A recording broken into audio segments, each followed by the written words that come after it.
All right, everybody, welcome to today's lesson. I am your host, as always, Joel Dunn.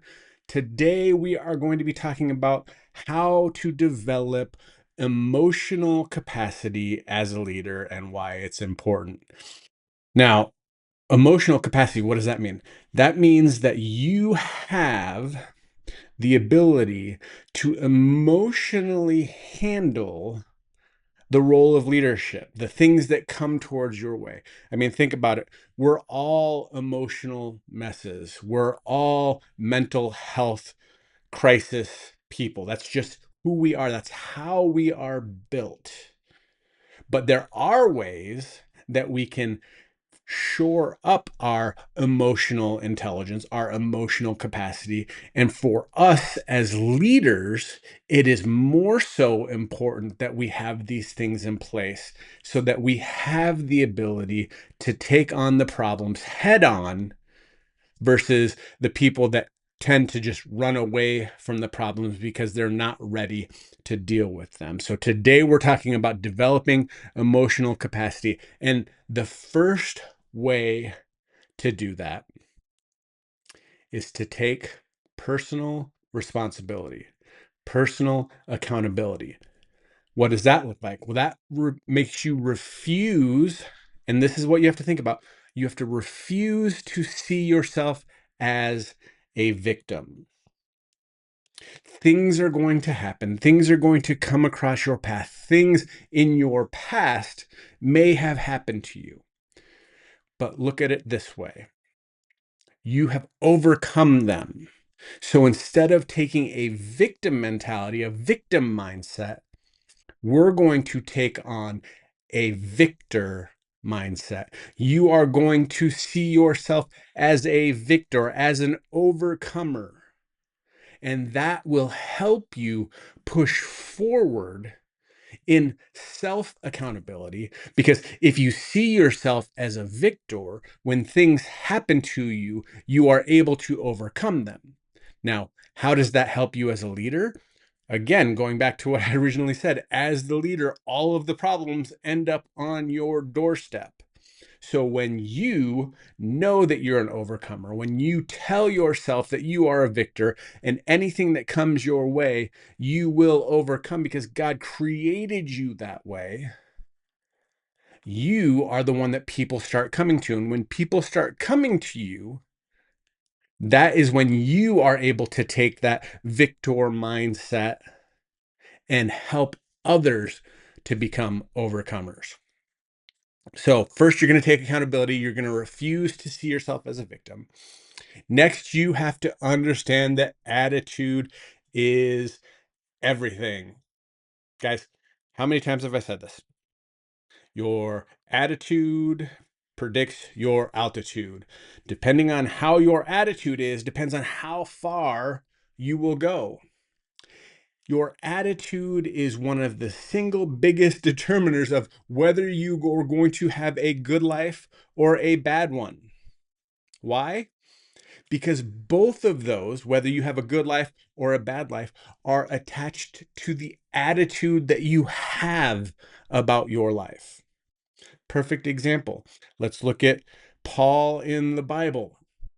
Paul in the Bible was in prison, and the majority of the time that he wrote in the Bible, he was in prison during those times.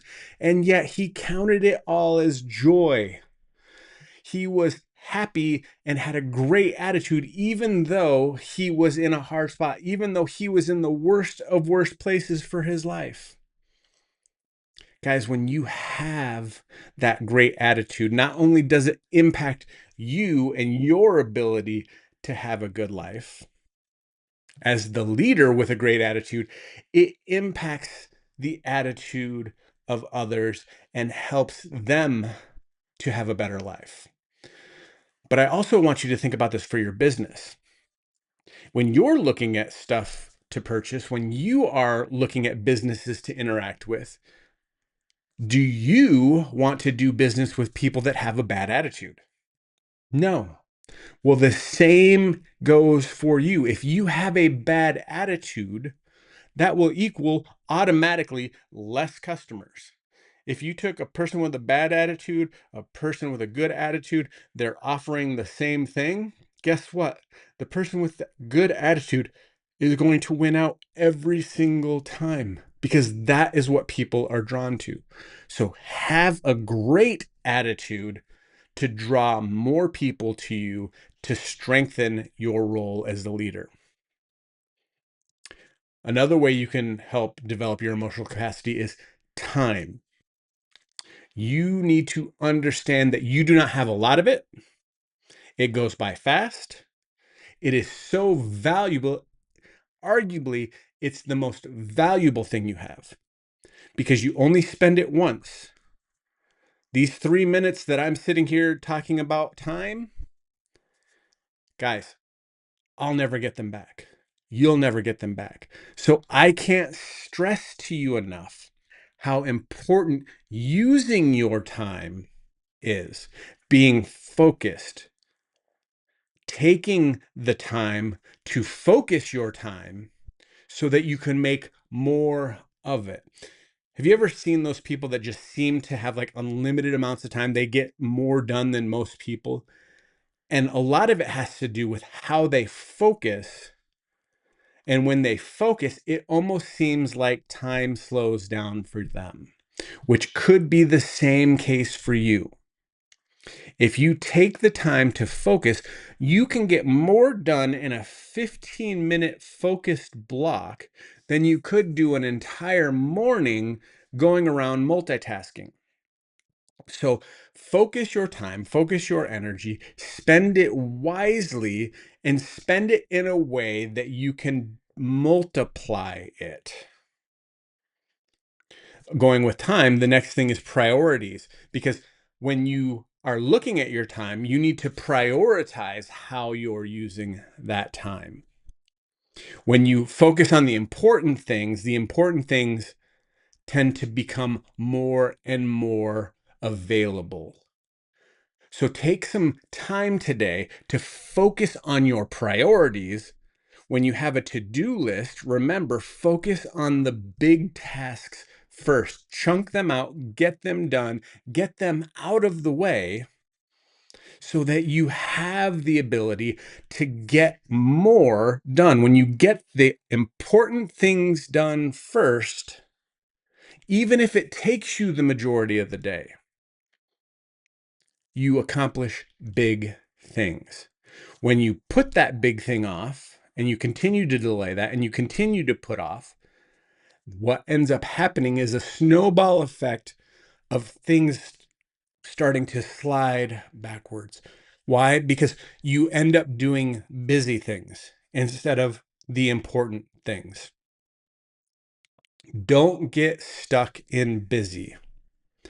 Get into productivity.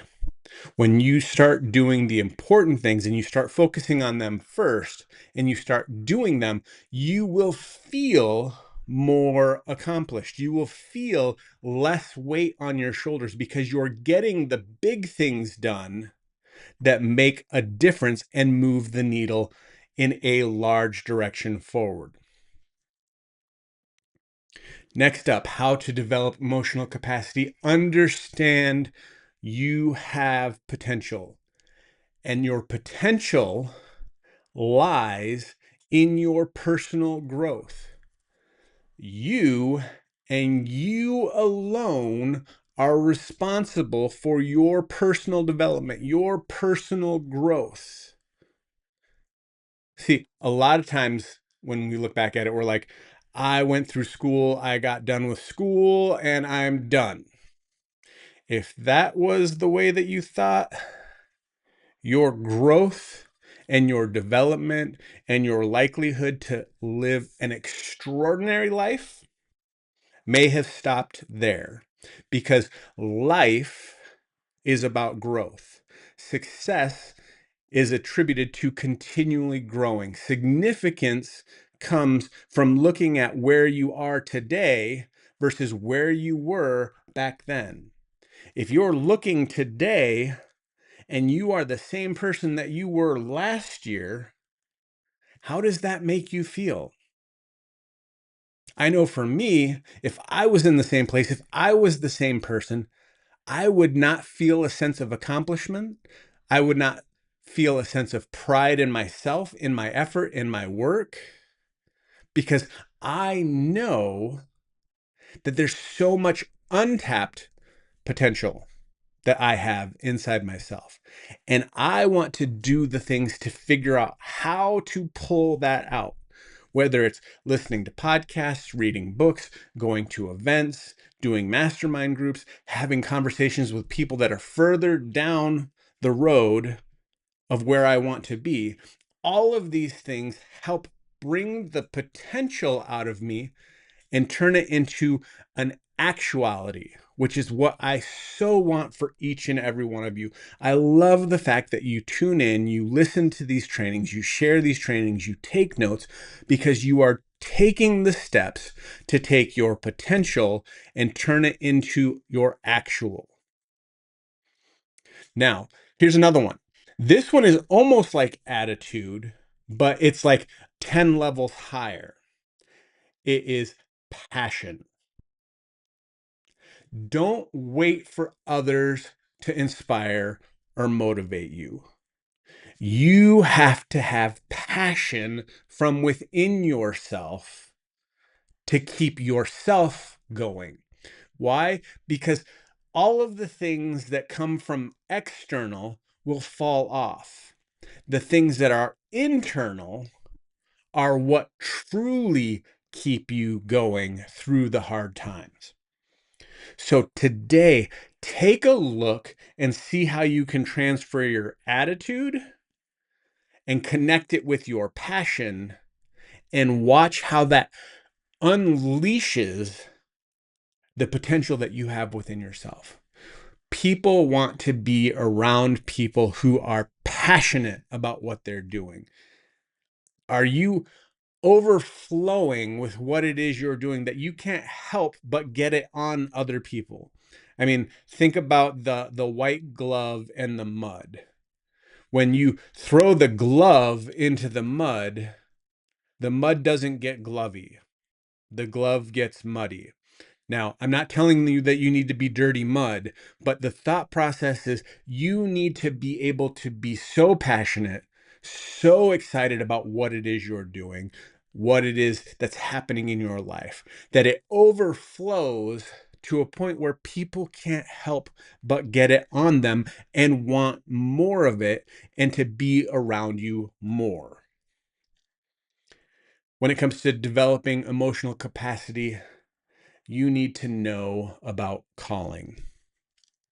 You have to make the most of what you have and to do the thing that you were put here on earth to do.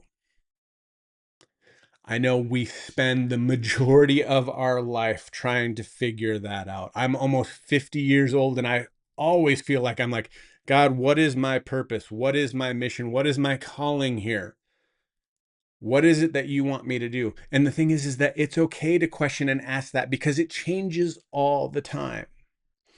But once you find out what that is for that specific season, for that moment, for who knows, an extended period of time, that is when you make the most of what you have. You focus all of the things: time, energy, priority, attitude, potential, passion. You put all of that into your calling and you go out and do the best that you can with what you've been given. And then you multiply what you've been given by training, learning, and developing to be the master of what that is. Now, here's one of the biggest things that I want you to watch out for.